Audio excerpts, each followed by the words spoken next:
Okay, let's listen to Biltz first. It happened during the Inquisition, 1492, when Columbus sails the ocean blue. Now, why was that? Now, that was pretty bad for us Jewish people, because we Jews were literally left, if we didn't leave, we'd be murdered. So it wasn't too good for us Jewish people, but it had an effect on the world. What was that? Well, sure it did, because they expelled all the Jews on the 9th of Av, and also in Portugal in 1493, 1494. What happens, King Ferdinand and Queen Isabella are taking all the Jewish wealth, but that is what helped finance the finding of the New World and all the Jews coming over to America. So in your opinion, if the Jews hadn't been expelled, and Christopher Columbus, who was Jewish, and you told me also there were a number of his crew that were Jewish. Why? Because they had to leave Spain. They might not have founded America. That's right. That's right. Okay, so let's stop it right there. I don't even know where to start with this. Oy vey. Yeah, so I don't know where to start with this. This sounds a little sensational to me right now. And that's one of our, that's one of our red flags, is that it sounds sensational.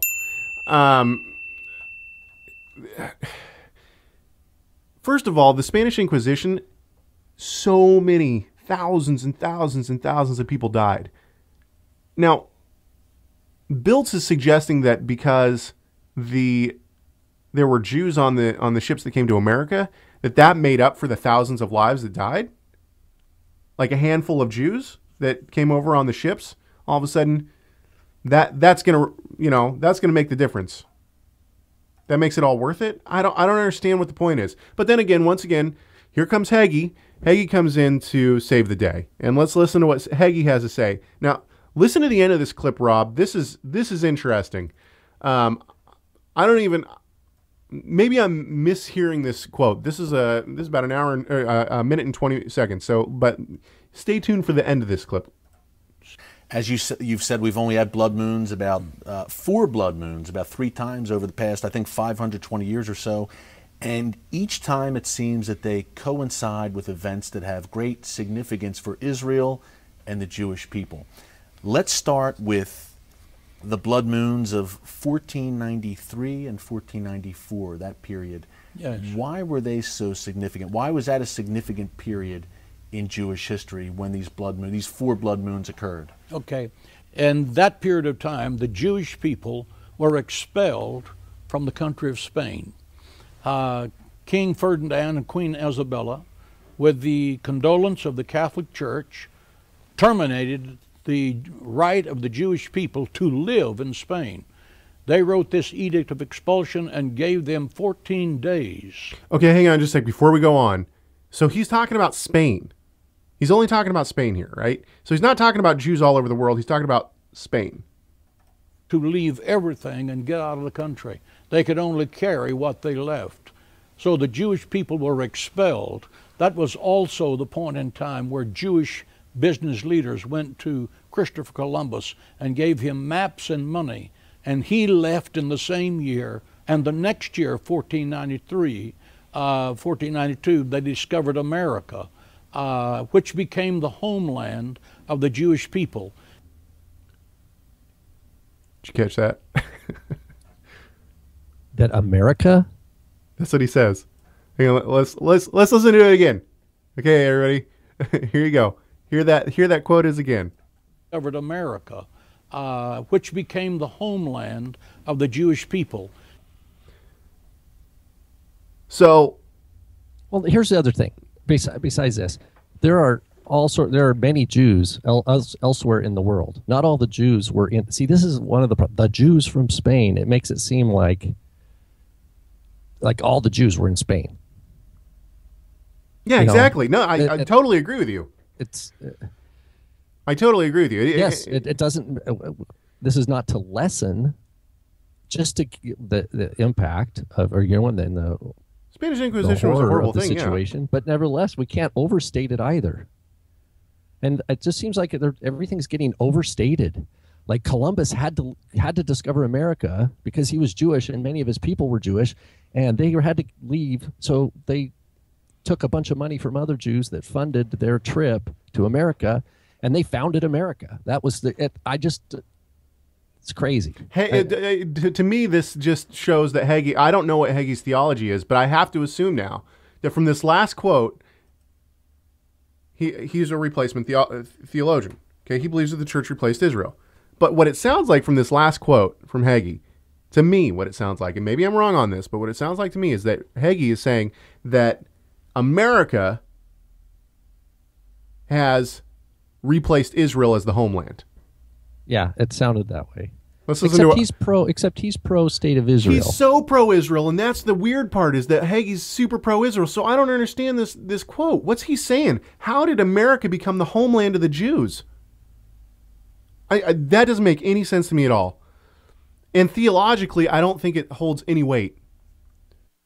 Well, I mean, historically, of course, America has been, a place for all sorts of immigrants to come, and many Jews have come here and prospered. But that's one thing. But yeah, his statement is, I wonder if we, cornered him on that, maybe he would clarify for us. I don't know. I would say that I don't listen to John Hagee, and I don't read any of his stuff, so I would say that America is more the land of the Irish than it is the homeland of the Jews. There were so many Irish people who came over here, right? This land was like founded by Irish people.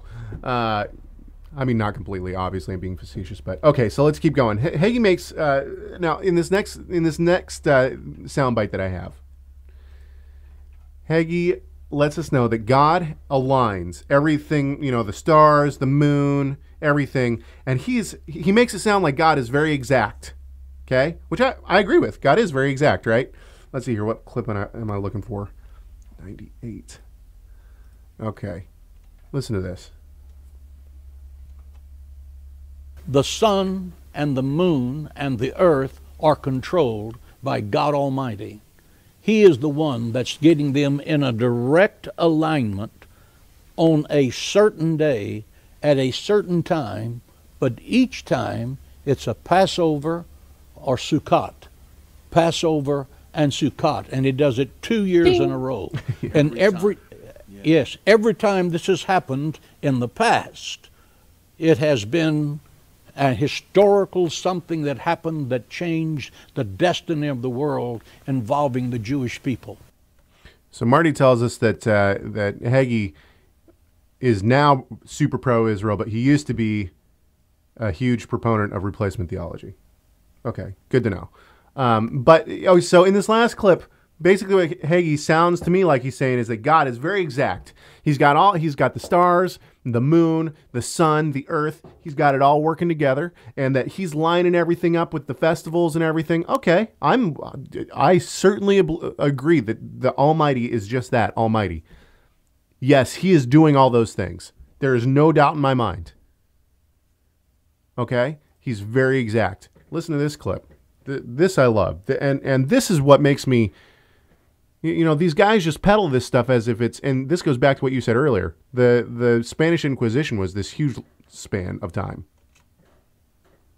The first point, when reviewing the historical accuracy of Biltz's claim that Jewish history seems to converge with lunar eclipse tetrads that fall on Jewish feast days, we find that it's not very accurate at all. So the first thing that we need to do is examine Hagee and Biltz's assertion that these tetrads actually lined up with significant events at all. So often we simply take for granted that this is true, and as we will see, that would be a huge mistake. Did you know that there were actually 2 other tetrad events that fell on Jewish holidays that Biltz found in the NASA computers? Well, he did, but he doesn't like to say much about those because, even according to him, nothing significant happened on those 2 occasions. Oops! Right there, that should give us pause.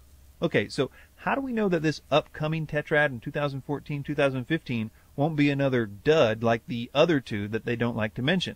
Based on these numbers, so far almost 50% of these tetrads on Jewish holidays don't mean a thing, even by their own admission. Another point is that the dates of the historical events for which these tetrads supposedly correlate do not seem to correlate very well at all to the dates of the tetrads themselves. For example, the Spanish Inquisition actually started some 15 years before the 1493-94 tetrad, and ended roughly 350 years later. They try to give this some credibility by saying that what the Tetrad is really connected with is the so-called Alhambra decree issued on the 31st of March, 1492, which officially expelled the Jews from Spain. But even then, the first eclipse didn't occur until over a year later, and the last eclipse over 2 years later. So unless you call being off by a year God's way of predicting something, then this isn't a match. Okay, so right there, I mean, Hagee is talking about how exact God is. You know, he's got it all. God's got it all lined up. I agree with him on that. But then he tries to say that all these align, but it's off by a year. How does that work? The next so-called match is supposed to be when Israel declared its independence in 1948 and won the war for independence the same year. Hey, now this should be easy because, I mean, we have exact dates for all this, right? Specific exact dates. The dates of the 1949-1950 Tetrad, again, didn't occur until over a year later, and didn't fall on any of the dates of Israel's victories, or on the day that the UN recognized them as a state, or any other significant date. Trust me, if there was any significance to the actual dates of these Tetrads, you would have heard about it. But the best they can do is, as we will see in the next one, coming within 10 months of an event. So yeah, the last one they say occurred in conjunction with the 6-Day War. But in reality, it didn't start until 10 months after the war ended. And the last eclipse didn't occur until a full year after that. Again, these three obvious non-matches look even worse when you consider that they have already thrown 2 sets of historical tetrads in the trash because they couldn't find any historical events to match them with. So these 3 represent the best of the best, and that is pretty sad. So, I mean, basically, what this guy, and once again, you can find this link, the link to this guy in our show notes. But basically, what this guy is showing, no, they're not even, you know, Hagee says that God is exact, but according to Hagee, he's not that exact because these dates are so far off.